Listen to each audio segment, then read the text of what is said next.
Channel নিউজে স্বাগতম। শুরুতেই থাকছে প্রধান শিরোনাম। রাজধানীতে সকাল থেকেই মুষলধারে বৃষ্টি, বিপাকে পথচারী।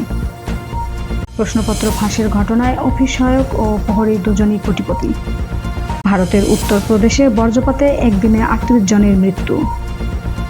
টালিপাড়ায় বেনজিরের স্ত্রী ঘের থেকে মাছ চুরি, গ্রেপ্তার 3 জন। বিকালে কোটা আন্দোলনকারীদের দেশব্যাপী বিক্ষোভ সমাবেশ। এবার অন্যান্য শীর্ষ সংবাদ। চাঁপাইনবাবগঞ্জে বজ্রপাতে নারীসহ 3 জনের মৃত্যু। ব্যারিস্টার সুমনকে হত্যার হুমকিদাতা গ্রেপ্তার।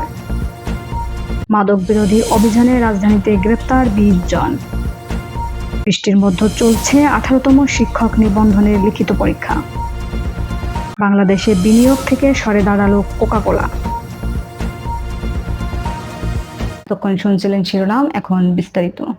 রাজধানীতে সকাল 6টা থেকেই মুষলধারে বৃষ্টি ঝরছে। সাপ্তাহিক ছুটির দিন হওয়ায় বেশিরভাগ সড়কও ফাঁকা। ইতিমধ্যে অনেক রাস্তায় পানি জমেছে, দেখা দিয়েছে জলাবদ্ধতা। শুক্রবার 12 জুলাই 18তম শিক্ষক নিবন্ধনের লিখিত পরীক্ষা রয়েছে। এছাড়া দুর্ভোগে পথচারীরা। এদিকে আবহাওয়া অধিদপ্তর জানিয়েছে, সারা দেশে আজ বৃষ্টি আরও বাড়তে পারে। মেঘলা থাকতে পারে সারা দেশের আকাশ। এতে রোদের দেখা কম পাওয়া যেতে পারে। ফলে সারা দেশের দিন ও রাতের তাপমাত্রা কমে আসতে পারে। আর আগামীকাল শনিবার থেকে বৃষ্টি আবার কমে আসতে পারে। এর আগে আবহাওয়া অধিদপ্তর বৃহস্পতিবার 11 জুলাই বলেছে, মৌসুমি বায়ু আবারও শক্তিশালী হয়ে ওঠায় বৃষ্টি বেড়েছে। বঙ্গোপসাগর থেকে প্রচুর মেঘ দেশের উপকূল দিয়ে প্রবেশ করেছে। বিশেষ করে চট্টগ্রাম ও কক্সবাজার উপকূল দিয়ে মেঘ বেশি আসছে। সিলেট সহ দেশের উত্তর পূর্বাঞ্চলের পাহাড়ি এলাকায় বাধা পেয়ে বৃষ্টি বাড়িয়ে দিয়েছে। সিলেট, চট্টগ্রাম, কক্সবাজার ও পার্বত্য চট্টগ্রামের পাহাড়ি এলাকাগুলোতে পাহাড় ধসের সতর্কবার্তা দেওয়া হয়েছে। পাহাড়ের নিচে ও আশপাশের বসবাসকারীদের নিরাপদ স্থানে আশ্রয় নেওয়ার জন্য বলা হয়েছে। প্রশ্নপত্র ফাঁসের ঘটনায় গ্রেপ্তার পিএসসির অফিস সহায়ক খলিলুর রহমান খুলনা নগরীর রায়মহল এলাকায় সম্প্রতি জমি কিনেছেন। ফ্ল্যাট, সেখানে স্ত্রীকে নিয়ে বাস করেন। গাজী ইন্টারন্যাশনাল নামে রয়েছে ঠিকাদারি প্রতিষ্ঠান। আউটসোর্সিং কর্মচারী ও মালামাল সরবরাহের কাজ করেন তিনি।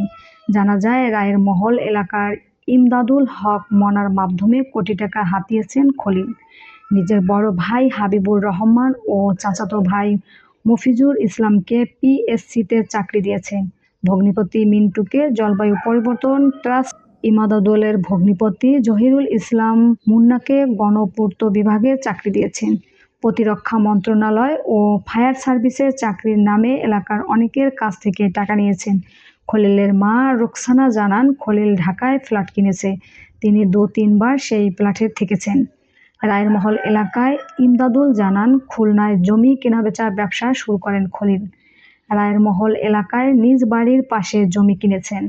ঢাকায় গাজী ইন্টারন্যাশনাল নামে ঠিকাদারি প্রতিষ্ঠান রয়েছে। তিনি সেখানে মালামাল সরবরাহ করে কিছু টাকাও পেয়েছেন। কোটি টাকার জমি কিনেছেন নিরাপত্তা প্রহরী শাহাদাত। বিসিএসের প্রশ্ন ফাঁসপত্র চক্রের সদস্য শাহাদাত হোসেন নাটোরের সিংড়া উপজেলার তাজপুর ইউনিয়নের কাদিরগাছা গ্রামের বাসিন্দা। তিনি ওই গ্রামের মৃত বাহার আলী সর্দারের ছেলে। তবে শাহাদাত হোসেন এলাকায় শখেন নামেই বেশি পরিচিতি।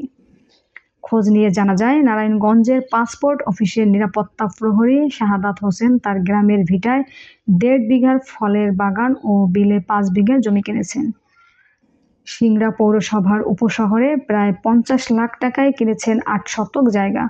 পৌরসভার সরকারপাড়া মহল্লায় কিনেছেন 5 শতক জায়গা। এছাড়া ঢাকায় ফ্ল্যাটের মালিক তিনি। তবে গ্রামের বাড়িতে তিনি থাকেন না।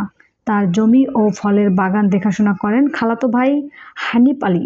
তিনি জানান, তার ভাইয়ের 1.5 বিঘার ফলের বাগান চাষাবাদ ও বিলের 5 বিঘা জমিতে ধানের আবাদ করেন তিনি। বাগানের জন্য তার ভাইকে কিছু দিতে হয় না, তবে ধানের বর্গার অংশ তার ভাইকে দেন। হানিফ আরও বলেন, তার ভাই ও পরিবার এখানে থাকেন না, মাঝে মধ্যে বেড়াতে আসেন। ঢাকার মিরপুরে নিজস্ব বাড়িতে থাকেন তিনি। পৈতৃক জমিতে সেমি পাকা ঘর করেছেন।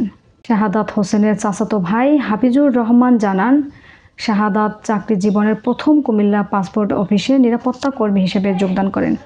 গ্রামে বাবা মায়ের ওয়ারিশ সূত্রে প্রাপ্ত জায়গা ছাড়াও অল্প কিছু জায়গা কিনেছেন। শাহাদাত যে প্রশ্ন ফাঁস করে আমার তা জানা নেই।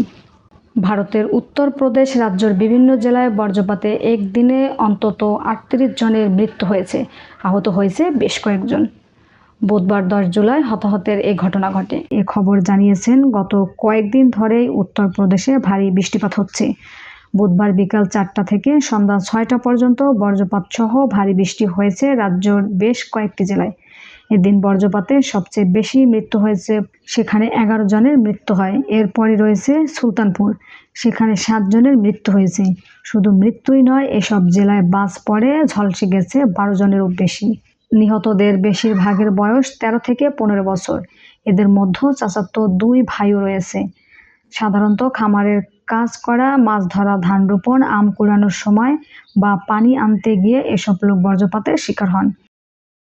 ভারতের আবহাওয়া দপ্তর অবশ্য উত্তরপ্রদেশ ও এর পার্শ্ববর্তী রাজ্য আগামী 5 দিনে আরও ব্যাপক বৃষ্টিপাত অব্যাহত থাকার পূর্বাভাস দিয়েছে। গোপালগঞ্জের কোটালীপাড়া উপজেলায় পুলিশের সাবেক আইজিপি বেনজির আহমেদের স্ত্রী জিসান মির্জা ও মেয়ে ফারহিন রিস্তা বিনতে বেনজির ঘের থেকে মাছ চুরির ঘটনায় 3 জনকে গ্রেপ্তার করা হয়েছে। 3 জন হলেন ডহরপাড়া গ্রামের কিশোর সমাদ্দার আলামিন শেখ ও পশ্চিমপাড়া গ্রামের মনির হোসেন। শুক্রবার 11 জুলাই মামলায় গ্রেপ্তার দেখিয়ে ওই 3 জনকে জেল হাজতে পাঠানো হয়েছে বলে এ তথ্য নিশ্চিত করেছেন কোটালীপাড়া থানার এসআই মামুনুর রশিদ।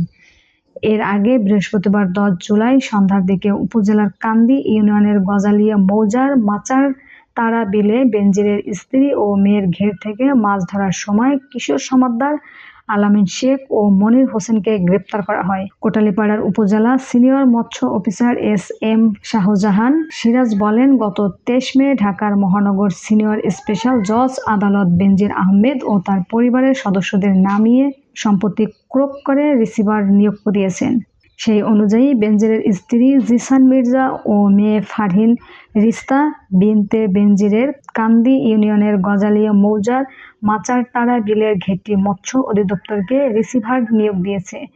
তাই ওই ঘের থেকে মাছ ধরার কথা জানতে পেরে তিনি জেলা কর্মকর্তাকে জানান। পরবর্তীতে জেলা কর্মকর্তা মাছ ধরা ব্যক্তিদের বিরুদ্ধে ব্যবস্থা গ্রহণের নির্দেশ দিলে তিনি ঘটনাস্থলে গিয়ে পুলিশের সহযোগিতায় তাদের আটক করেন। এ সময় তাদের কাছ থেকে 17 কেজি রুই মাছ ও একটি জাল জব্দ করা হয়।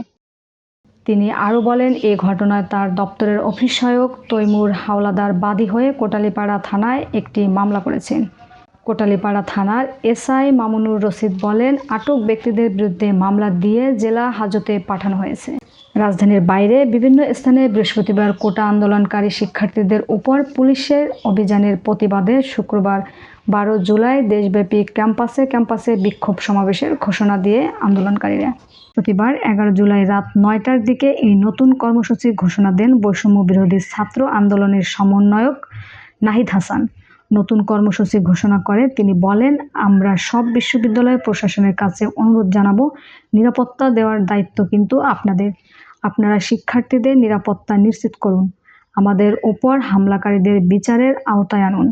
আমাদের উপর যে হামলা হয়েছে তার প্রতিবাদে শুক্রবার আমরা সারা দেশের সব ক্যাম্পাসে বিকাল 4টায় বিক্ষোভ মিছিল করব।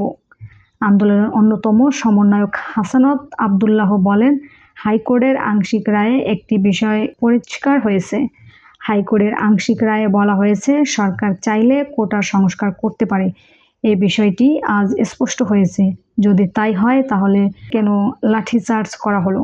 শাবিপ্রবিতে হামলা করা হয়েছে। চবিতে নারী শিক্ষার্থীদের উপর নারী পুলিশ হামলা করেছে। কুমিল্লা বিশ্ববিদ্যালয়ে হামলা হয়েছে। রাবিতে ভয়ভীতি দেখানো হয়েছে। অনেক বিশ্ববিদ্যালয়ে হামলা করা হয়েছে।